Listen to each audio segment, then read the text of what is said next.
낙찰받은 물건은 당연히 기억하지만 아깝게 폐찰했던 물건은 더 오래 기억에 남기도 합니다. 그래서 시간이 지나 낙찰자는 지금 어떻게 수익을 내고 있는지 다시 한번 확인하는데요. 특히 아파트보다 상가나 토지는 이런 복귀를 하면 나보다 현명했던 낙찰자가 지금 어떻게 부동산의 가치를 충분히 활용하고 있나 한 번 더 배우게 됩니다. 시간이 아깝다 생각하기보다는 꼭 필요한 과정인데요. 이 상가는 10년 전에 제가 입찰했던 상가인데 10년이 지난 지금 낙찰자는 현재 물건을 어떻게 쓰고 있는지 한번 확인해 보도록 할게요. 청주시에서 법원과 검찰청이 있는 삼단동 메인 상권이고요. 1층 전면에는 커피숍과 같은 편의시설이 있어서 학생들과 학부모들이 낮에 주로 이용을 하고요. 후면 상권으로 이동해 볼게요.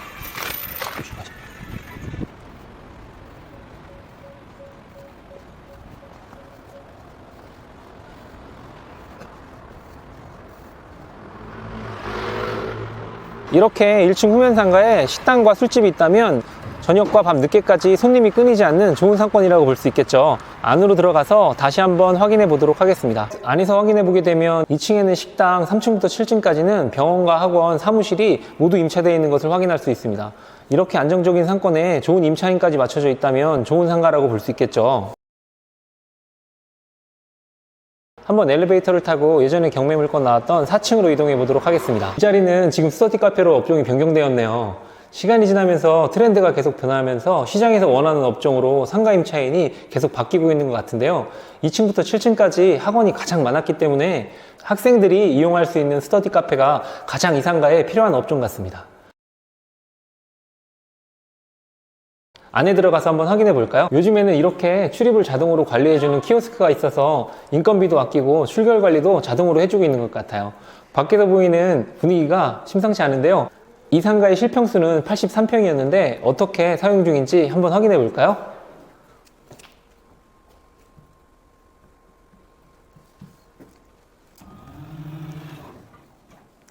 안녕하세요, 센터님. 이 공간은 센터장님이 근무하면서 출결 관리를 하고 등원 관리하고 학생들을 마주해주는 공간 같아요.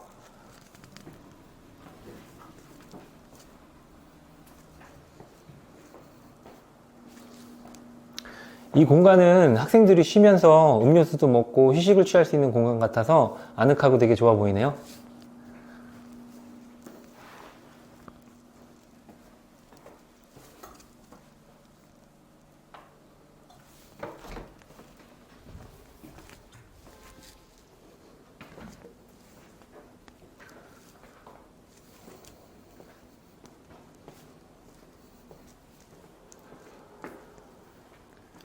이 공간은 개인실로 남자와 여자를 구분해서 스터디할 수 있는 공간 같습니다.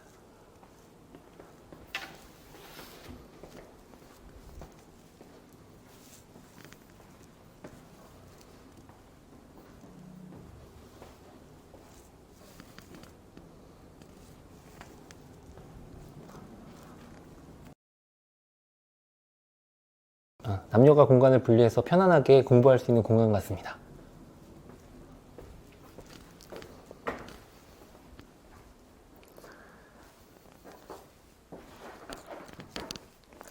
이쪽 공간은 학생들의 생활 상담과 성적 상담을 해줄 수 있는 상담 공간 같습니다.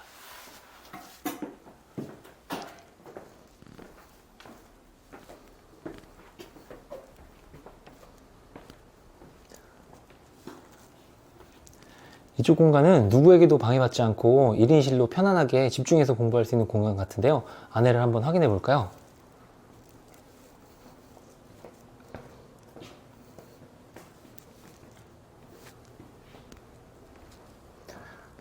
누구에게도 방해받지 않고 프라이빗하게 공부할 수 있는 공간입니다.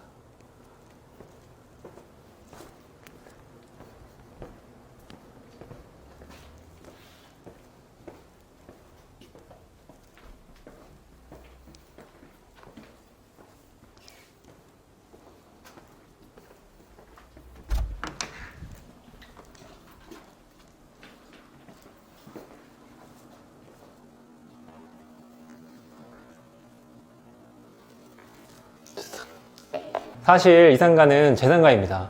자랑을 하려고 이 영상을 찍는 게 아니고요. 2015년에 상가를 경매로 낙찰받고 상가를 어떻게 운영해서 이런 상황까지 왔는지 알려드리려고 합니다. 처음에 낙찰을 받고 2년 동안은 매월 170만 원의 월세를 받았습니다. 그때는 이렇게 쉽게 부자가 되는구나 완전 착각했었는데요. 그리고 2년이 지난 뒤에는 9%의 월세를 높여서 받기까지 했었습니다. 그때는 내가 건물주이기 때문에 정말 그래도 되는 줄 알았는데요. 그리고 계약 종료 6개월을 앞두고는 임차인이 계약 종료를 밝혔습니다.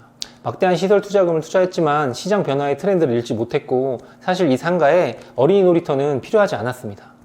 그리고 시간이 지나면서 트렌드가 변화되고 실내 어린이 놀이터는 더 이상 인기를 끌지 못했습니다. 그때는 미처 깨달았지 못했지만 저는 여유롭게 부동산에 다른 임차인을 맞춰달라고 제안했지만 계약 종료가 되는 날까지도 임차인은 맞춰주지 않았고요. 결국 공실이 되었고 그 공실은 2년 동안 지속되었습니다. 공실이 믿겨지지 않았지만 매월 대출이자와 공실관리비를 내면서 전에 임차인이 정말 소중한 사람이었구나를 진짜 뼈저리게 느끼게 되었습니다. 전단지를 만들어서 주변 부동산에 임차를 맞춰달라고 돌아다니면서 홍보도 했지만 아무 소용이 없었습니다. 공실이 1년 반쯤 지났을 때 당구장을 하겠다는 임차인을 만나서 가계약까지 했는데 학교 정화구역 200m에 걸려서 행정심판까지 갔지만 결국 패소해서 가계약금을 다 돌려주고 다시 공실이 되었는데요. 이때 제 마음이란 거의 자신감이 지하 바닥까지 추락했었는데요. 그래도 다행인 것은 이때도 다른 부동산들을 계속 투자하고 있었기 때문에 다행히 안 팔리던 부동산이 시원하게 팔리면서 그 돈으로 지금 이 스터디 카페를 창업하게 되었습니다. 상가 임대인일 때는 매월 180만 원을 받고 대출이자를 제하고 나면 80만 원 정도를 벌었는데요. 지금 매월 평균이 2천만 원 이상 나오고 인건비를 제외하고 나더라도 예전에 임대료를 받던 때보다 10배 이상은 더 벌게 되었고요. 당연히 상가를 빌려주고 임대료를 받던 때보다 지금 이렇게 스터디 카페를 운영하는 것이 훨씬 수익이 크기도 하지만 보람이 차기도 하고 성취감도 훨씬 큽니다. 생각해보시면 공실상가를 해결하기 위해서 전단지를 돌리며 다닌 것보다는 훨씬 쉽고 재밌었고요. 돈을 벌기 전에는 무엇도 힘듭니다. 그런데 돈이 벌리기 시작하면 힘든 것보다 재미있기 때문에 그냥 더 잘할 수 있고요. 회사에서 야근하고 회식하는 것보다 훨씬 더 좋고, 그래서 지금은 사업체를 4개까지 운영하고 있습니다.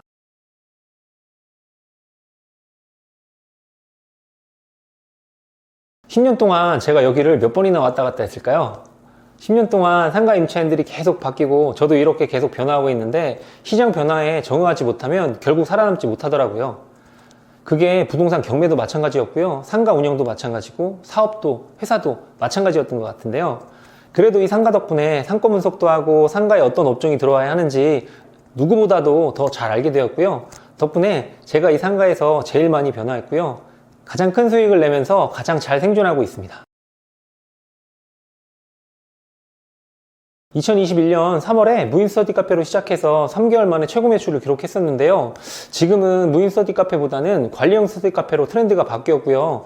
센터장님이 핸드폰을 입실과 동시에 수거하고 부모님께 입실 여부가 자동으로 전송이 되고요. 학교처럼 쉬는 시간과 점심시간, 저녁시간이 있고요. 생활상담과 학습상담까지 관리해주는 스터디 카페다 보니까 원생들이 지불하는 단가가 상당히 높고요. 스스로 공부하는 학생들이 찾아와서 관리도 쉽고 무인 스터디 카페보다 고정적이면서도 매출이 훨씬 더 높았습니다. 지금은 수능이 끝난 시점에 촬영을 하고 있기 때문에 한산하지만 방학이나 시험 기간에는 빈자리가 없이 꽉 찹니다. 처음에는 상가를 경매로 낙찰받고 건물주가 갑이라고 착각했었는데요. 그런데 공실이 된 상가를 2년 동안 대출이자와 공실관리비를 내면서 어려운 시절을 보냈기 때문에 지금은 보유하고 있는 다른 상가의 임대인과 서로 조금씩 양보하면서 잘 지내고 있고요. 다른 3개의 사업은 반대로 제가 임차인이기 때문에 상가주의 입장을 잘 맞춰주고 있습니다. 그리고 제가 느낀 거는 싸게 경매로 상가를 낙찰받아서 매월 월세를 받는 것도 정말 좋은데요.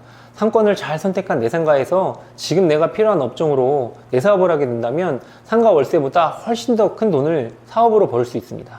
그러면 당연히 재밌고 보람도 차지만 누가 봐도 사업이 잘 되는 내 상가의 가격은 예전보다도 훨씬 비싸게 받을 수 있습니다. 제가 직접 경험했던 노하우를 지금 회원님들과 공유하고 있는데요.